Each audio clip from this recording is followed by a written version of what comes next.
O Senhor esteja convosco, Ele está no meio de nós. Proclamação do Evangelho de Jesus Cristo, segundo Mateus. Glória a vós, Senhor. Naquele tempo, Jesus chamou os 12 discípulos e deu-lhes poder para expulsarem os espíritos maus e para curarem todo tipo de doença e enfermidade. Estes são o nome dos 12 apóstolos. Primeiro, Simão, chamado Pedro, e André, seu irmão. Tiago, filho de Zebedeu, e seu irmão João. Filipe e Bartolomeu. Tomé e Mateus, o cobrador de impostos. Tiago, filho de Alfeu e Tadeu.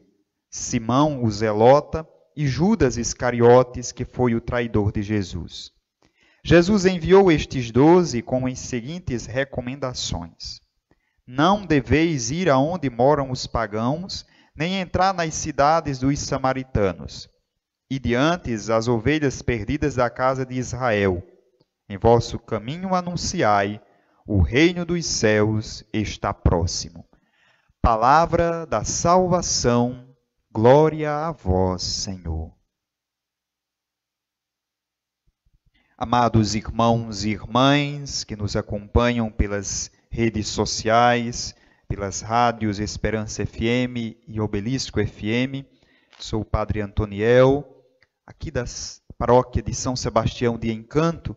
Transmitimos diariamente esta missa, esta Eucaristia, concluindo o dia com a oração maior, a oração da Eucaristia. Hoje ouvimos a partir da profecia de Oséias. Oséias é considerado o profeta da misericórdia. Aquele que vai falar a partir de sua experiência conjugal, de uma traição, vai falar sobre a infidelidade do povo que também comete adultério com Deus. Ou seja, o cometer adultério é trocar a pessoa amada por uma outra pessoa.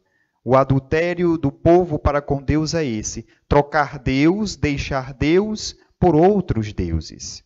Quando nós deixamos de fazer a vontade de Deus para fazer a nossa vontade, egoisticamente falando, para crescer na vida, para com a nossa presunção enriquecer e muitas vezes explorando o outro, nós deixamos de lado o Deus verdadeiro e nos unimos em matrimônio a outros deuses, ao Deus da ganância, ao Deus do ódio, ao Deus do dinheiro, que muitas vezes corrompe a nossa alma.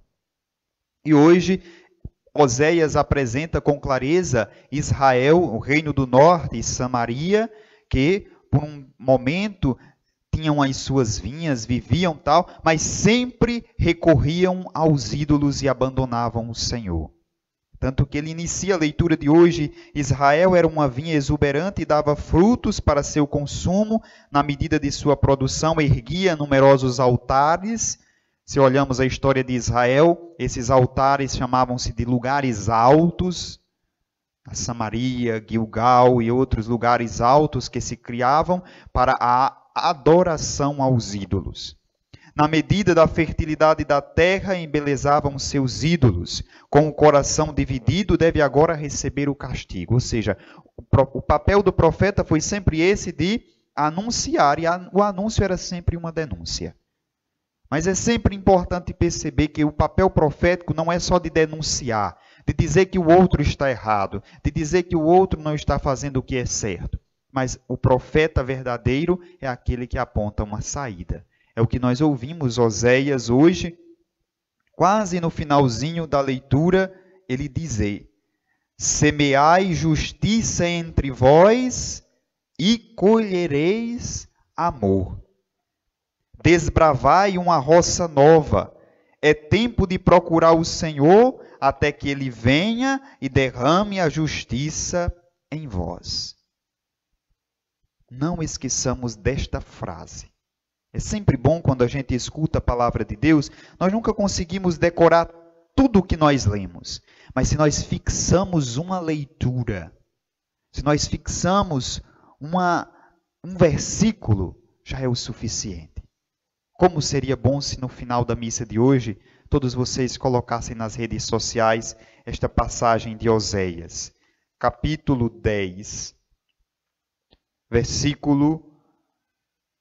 12. Semeai justiça entre vós e colhereis amor. Justiça para o mundo bíblico não é muitas vezes o que nós entendemos por justiça, como dar o que o outro merece. Não, não é dar o que o outro merece, dar o que é do outro.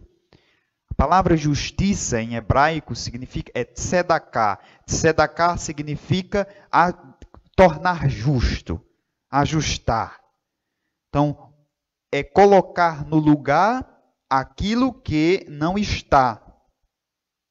Mas se quem acompanha pelo vídeo se diz, se esse livro está de uma forma torta no ambão, significa que ele não está justo.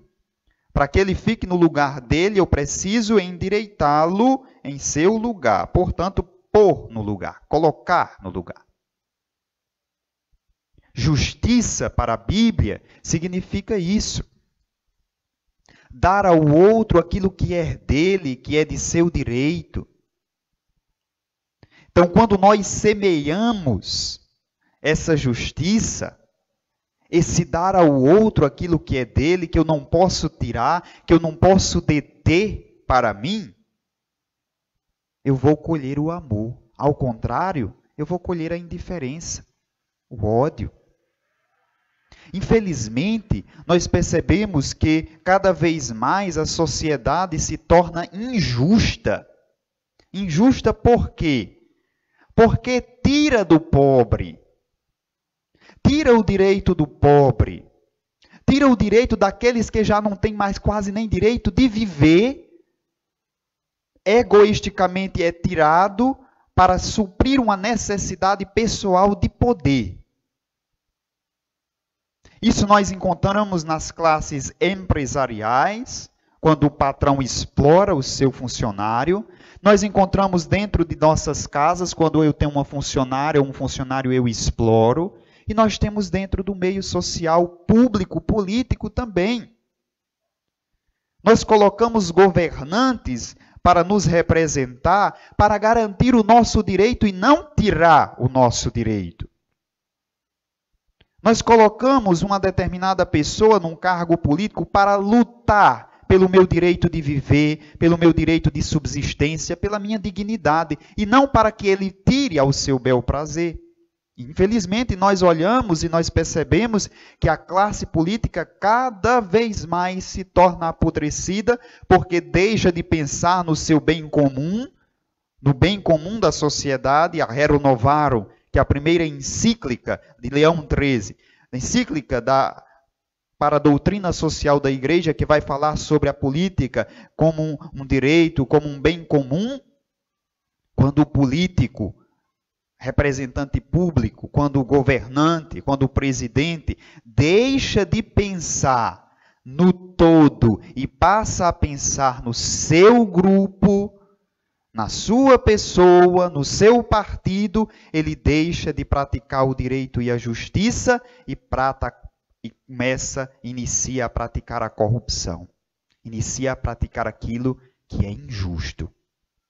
Por isso que a palavra de Deus de hoje ela é tão forte. Semeai a justiça e colhereis amor. Cuidado com vocês que são também injustiçados. Porque a nossa tendência de quando somos injustiçados é de revidar também com injustiça, com ódio, com a vingança. E não é por aí. Semeie justiça e colherá amor. A justiça, como nós dizemos, é tarda, mas não falha. E quando se trata da justiça de Deus, mais ainda. Mas a nossa justiça não deve ser uma justiça diferente da justiça de Deus, porque nós precisamos nos ajustar à justiça de Deus. É fácil? Não, não é fácil. Eu sempre costumo dizer, se fosse fácil, não era cristão. Por isso, meus irmãos e minhas irmãs, teríamos outros detalhes para olhar no Evangelho de hoje, como esses chamados dos discípulos, como uma missão que é específica dos discípulos, que tem um conteúdo principal que é anunciar que o reino dos céus está próximo, mas eu gostaria de me deter só nessa reflexão, somente neste versículo. Semeai justiça e colhereis amor. Até que o Senhor venha e derrame a justiça sobre nós. Nós não podemos fazer outra coisa senão esperar no Senhor. Quem espera no Senhor contempla a verdade. Contempla o próprio Senhor. Não na passividade, mas numa atividade evangélica.